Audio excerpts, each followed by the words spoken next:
Welcome to the Twatface podcast. That's the world according to football and cheese experts. Evening, Phil. Good evening, Mike. Wow, we're in knockout stages. We're not just in the knockout stages, we're now in the round of 16. It's like the World Cup has now properly started. Yes, with England being shit at every step of the way, like it usually is. I'm a stickler for things staying the way they should be, Mike.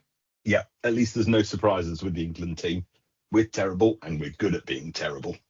I saw a little beverage there, Mike. What are we drinking? Well, tonight, Philip, I have found from the Fierce Beer Company the Urban Jungle West Coast IPA, and it's 7.2%. Ooh, So this podcast could go downhill quite rapidly. West Coast of where? Well, it just says West Coast IPA, so it probably smells of Cornwall. And if you had to give Cornwall a smell, Mike, what would it be? Apples. Lots and lots of apples. What about yourself, Phil? What are you drinking tonight? Well, I had a bit of a dash round today, and I realised I had no alcohol in the house. So, like Maradona, I'm having Coke. Yeah, there's a hydration break and a half. Because Diego Maradona are obviously famous for drinking Coke Zero. So, just to clarify. Yeah, the lawyers are tapping on the door as we speak. He ain't gonna care anymore, is he? Anyway, shall we get going? We've got Let's get voicemails, going. Mike. We've got guests. Superb. Let's hear from them. Who have we got? We're going to start with England. Can anyone stop England, Mike? Probably. And we nearly managed to do it to ourselves.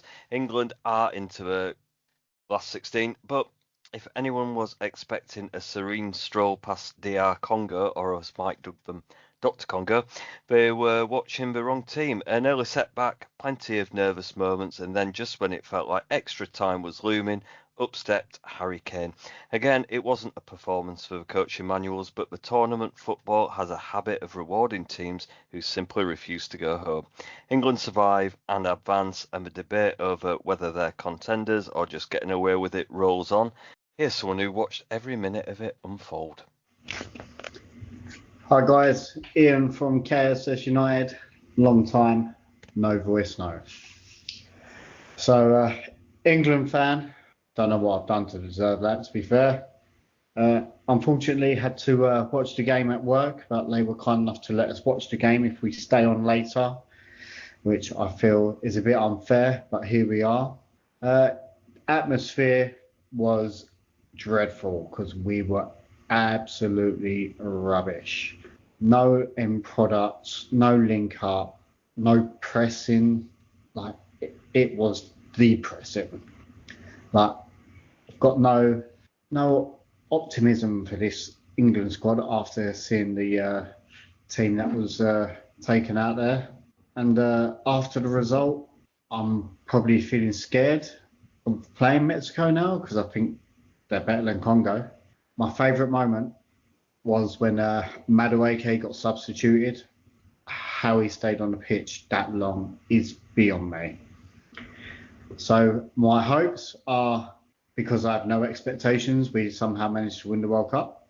My fears are we're going to get knocked out in the next round. And yeah, I don't know what else to say, boys. I'd love to say it's coming home, but I really don't see that happening. I think I'm even on the bring Southgate back bandwagon. I don't know about you guys. Let me know how you feel. Hopefully catch up properly soon. So that was Ian Hoyle. We're going to catch up with Nikolai too, who also talks about England and a bit about the Belgium game, and we'll decipher it from there, Mike. Hey up lads, this is Nikolai here talking about England and Belgium. 2 games apiece for each. I'll start with Belgium because it's the most recent in my mind.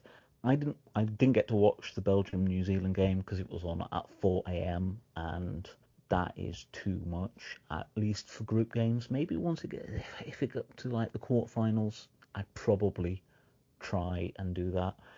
But for a group game, I just thought no, and I did think we should win that. And obviously 5-1. Of course, I missed the best Belgium game because that is just how that cookie crumbles, doesn't it? But obviously the Senegal game, I lost years in that game. I had such a weird day watching both England and then Belgium play. Senegal obviously 2-0 up. Belgium looked lost, completely lost. Looked like they didn't have a plan whatsoever. And at halftime brought my boy Lukaku on. And I did say in our initial interview that I still think Lukaku had a lot to give and he would still be one to watch. And he came through, man. He came through, got the first goal back, and it just gave.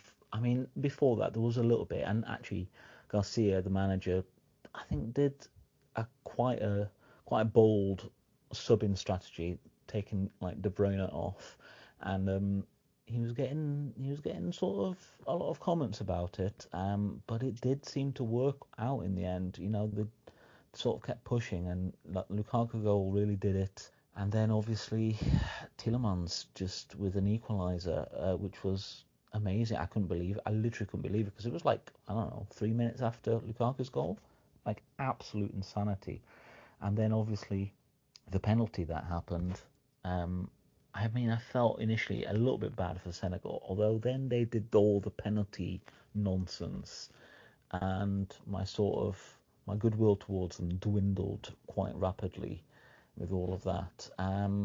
And was that not like one of the best penalties you've ever seen by Tielemans? Just cool as you like. That is a proper penalty, man. And I cannot believe Belgium scraped through that, because it looked like we were dead in the water. England, on the other hand, the 2-0 game against Panama, which was fine, a bit like we were a bit slow again. We seemed to, I don't know what's happened to us since that Croatia game, where we seemed all guns blazing and it was a joy to behold. And then we've seemed to have taken a step back and are sort of plodding again, but obviously got the job done. And I did think we would. We were putting on a lot of pressure in that game.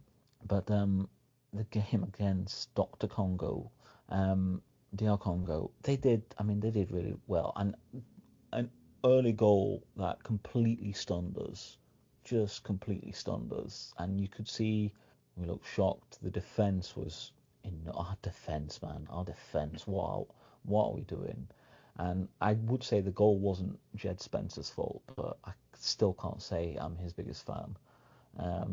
But I do think Tuchel is really quite good at motivating the players to like keep going and just keep doing and push it, keep at it really. And I think he's really good at subs.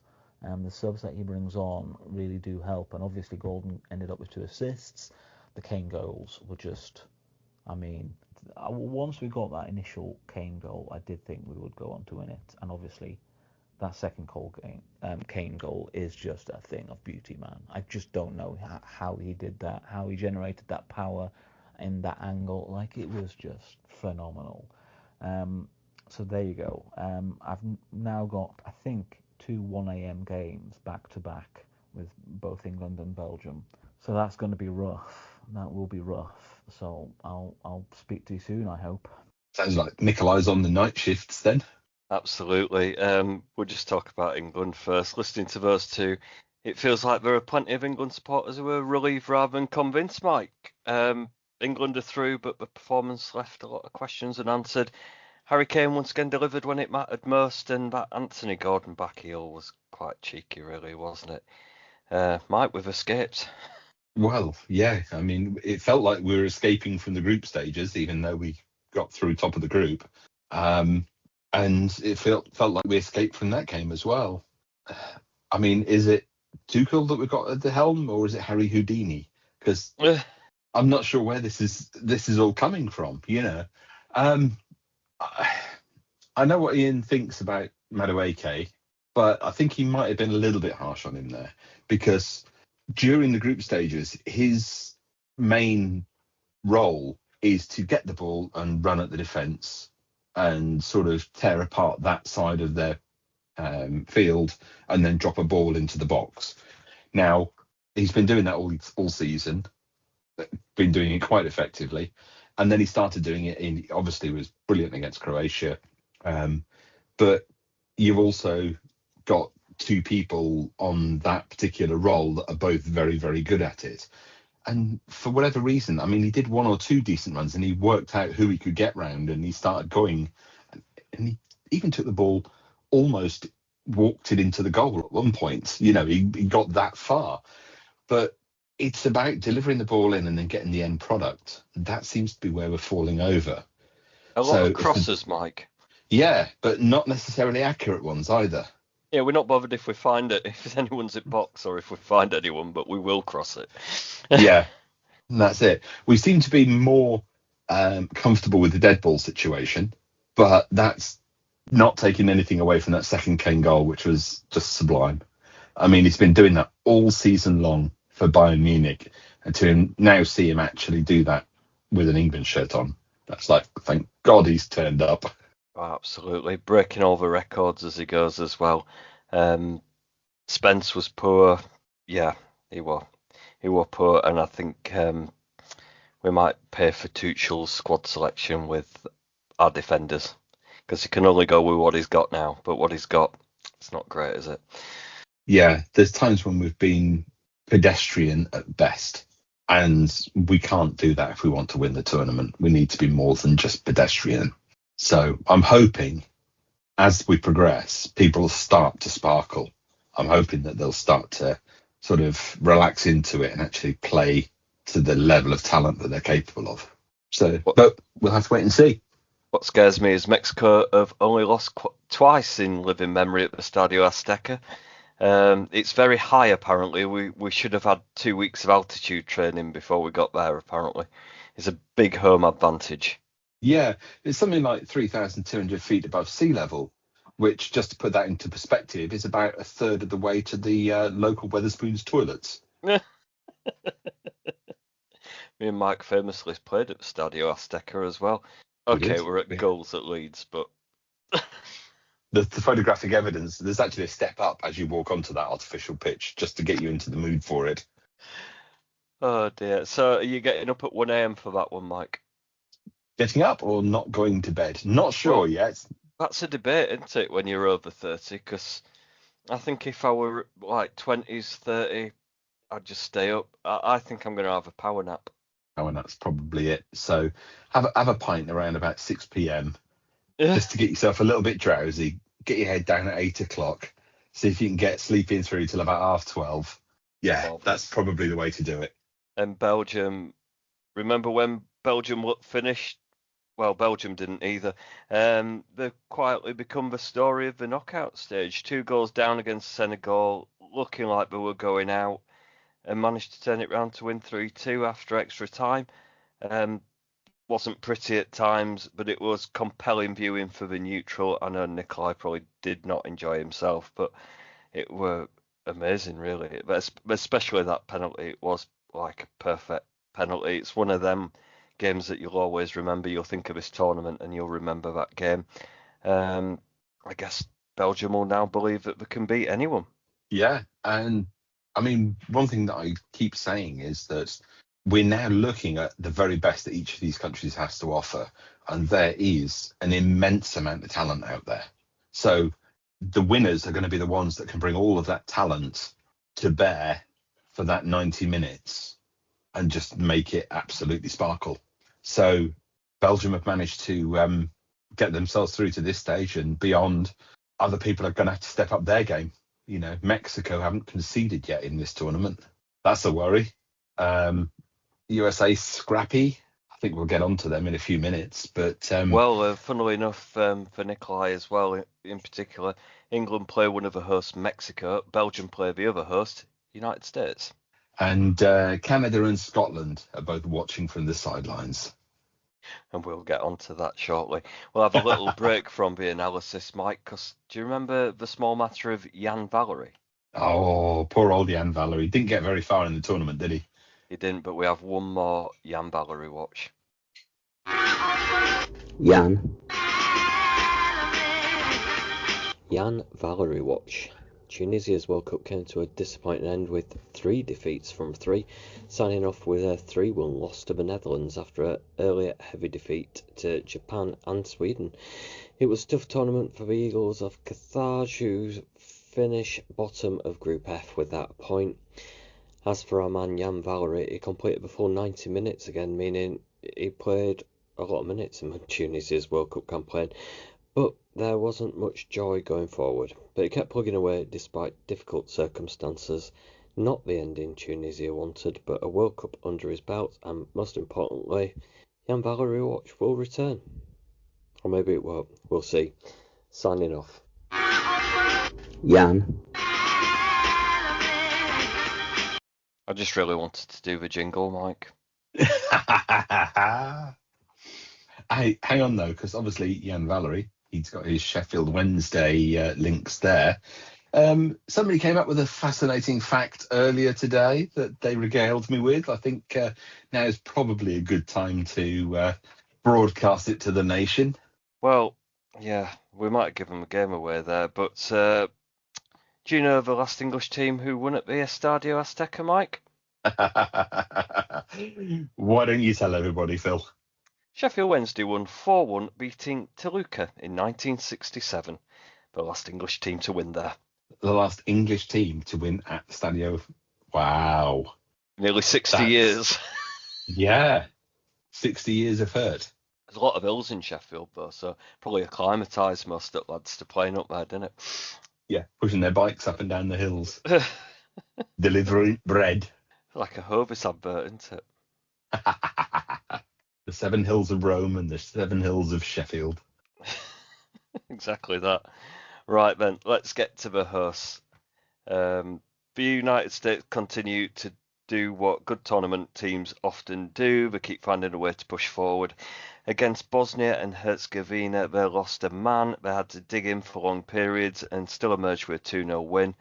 It's easy to get carried away with home advantage, but this team looks organised and disciplined and increasingly difficult to beat thanks to Pochettino. Easy for me to say. Every round they survive only seems to build a belief a little further. We've got Ivan with us. He wasn't at the stadium, but that's part of his story too. Because World Cups, of course, are watched in living rooms and bars and pubs and fan parks. And it's great to bring us all together. So here's our American perspective. Watched the USA beat Bosnia and Herzegovina last night at my home stadium in the San Francisco Bay Area. Granted, I watched from home because ticket prices were ridiculous for this game. It was a more affordable game in this stadium between Algeria versus Jordan, and I enjoyed watching that game in person. But watching the World Cup hosted in North America and supporting the United States has been a pleasure. It's been everything I thought it would be looking back to the 1994 World Cup, which was hosted in the United States. I was born a year after that, so it just feels good to catch up on that missed opportunity in some respects. But it's been a lot of fun. The World Cup always is. Ivan flexing how young he is there compared to you and me, Mike. One thing that struck me with the USA is how calm they've looked under pressure in this tournament. They haven't been spectacular yet, but they don't seem rattled, and that's probably quite important when you're playing in a World Cup. Yeah. Whereas England have looked rattled. They've not settled quickly into games, and that's allowed the opponents to wreak a bit of havoc. Let's be honest. The USA seem to be much more steadfast at the moment, but they're going to have to start accelerating. If they want to go further, they're going to need to do better than they did. So a win's a win, good, but you need to be demonstrating that you can beat anybody if you want to win that cup. England aren't demonstrating that at the moment, and I'm not sure USA are either. Not at all. Well, in UK, it will be Tuesday the 7th of July at 1 a.m. They play Belgium, and they are travelling to Seattle. So good luck to the US and Belgium. I hope you have a good game there. Can confirm me and Mike won't be watching it because 1 a.m. is absolutely insane. It's over for Scotland, but not quite in the way people expected. Obviously, they had to wait until Sunday until it was confirmed. They frustrated Brazil for long spells. They stayed in a fight against Mexico, and Woody has been with us through Scotland's World Cup journey, so Here's his verdict now the dust has settled. Hi gents, Woody here. So how do we reflect on that World Cup for Scotland after the most prolonged period of waiting to find out whether you qualified or not we've ever had to deal with? First of all, record breakers again. Also extend our record of being the country that's been knocked out on tie breaks the most often. So yeah, good going there. At least we're the top of the charts someplace. Overall, I don't know. It was an underwhelming tournament. Clearly massive excitement to get in there for the first time in so long. And obviously the Tartan Army have been the massive advocates for the country that they always are in terms of going out there and having a fantastic time and building fantastic relationships with the locals. So yeah, I mean, amazing experience for those who managed to make it over there. Brilliant to see Scotland represented on the world stage in that way. But sadly, the football couldn't live up to it. You know, I guess we could be sitting here talking differently if we got the decisions that we probably should have got against Morocco. But then realistically, the football, I don't think we necessarily deserve to qualify. You know, massively shot ourselves in the foot in that game. And then the Brazil game, you know, absolutely shot ourselves in the foot again after a promising 5 minutes. But yeah, overall, brilliant, you know, for Scotland to get there after so long. Hopefully it's not a longer wait until the next time that we're there. Glad to see Clark resign. You know, I think clearly he deserves massive credit for what he's achieved. But, you know, the overarching thing will always be he hasn't achieved enough going forward with the midfield talent in particular that we've got. So, be interesting to see who comes in and takes over the role, what they decide to do with the squad, how they intend to sort of reshape it and so on. As we push towards obviously a home Euros up next. But yeah, I think, you know, overall fantastic and you know, fantastic to be there. Disappointing football, but brilliant experience for everyone involved. Brilliant to enjoy watching the matches with my boy, and hopefully it won't be another massive wait until the next one. So yeah, I would say best of luck to England, but you know my views there, boys. So come on, Viva Mexico, let's go. Cheers, take care. Cheers, Woody. Yeah, thanks for that. It's sad to see Scotland go. It's definitely sad to see them go because unlike Scotland, we actually have class and we can appreciate our foes, even if they are a beaten nation and they work for us now. So, I mean, you can see the point with Steve Clarke as well, because you had McTominay, who was at Manchester United, and they played in midfield, and he didn't shine. And he moved from there to Napoli. Napoli went, no, mate, you're going up front. He went up front, and what did he have? He had an absolutely storming season, banging him in left, right, and centre. So, you know, he was clearly performing really, really well as a forward. And then he was called up for the Scotland squad, and they then stuck him straight back in midfield. And it's like, has nobody been paying attention? What the hell are you doing? So yeah, there's questions to be answered in there, obviously, and it's always sad to see somebody resign over these sorts of things. But if you need a new broom in there, you've got to sweep it clean, haven't you? Yeah, we're quite an aging squad as well, so it'd be interesting whether they regenerate things as well, and if there's different players next time round. Yeah, and in fairness, I mean there is still a lot of talent up in Scotland, and I honestly think that they can qualify again for the next tournament. I think there's plenty in there. Whether they progress, that's down to the manager, the tactics, and the desire of the team. So, but honestly, I really, really wish them all the best. And for our last guest this evening, it's a lady called Carla. She's calling us from Mexico. One of the joys of this World Cup has been that sometimes the biggest stories are just happening on the pitch. Mexico did beat Ecuador to reach the last 16, and the atmosphere around the country has arguably been just as memorable. Monterrey has been packed with supporters from across the world. Fan zones have been overflowing, and the tournament has genuinely taken over daily life. And that's why we wanted to hear from someone living it. Carla has been right in the middle of it all. So here's what the World Cup felt like from one of the host cities. Hola, this is Carla from Monterrey, Mexico, one of the World Cup host cities. For Mexico's match against Ecuador, I went to one of the official fan zones. At first, I got inside, but the sun was absolutely killing me. So I went back outside, and that's when I found this giant screen with hundreds of people watching the game. Everyone was singing Cielito Lindo, laughing, dancing, and hugging people they never met before.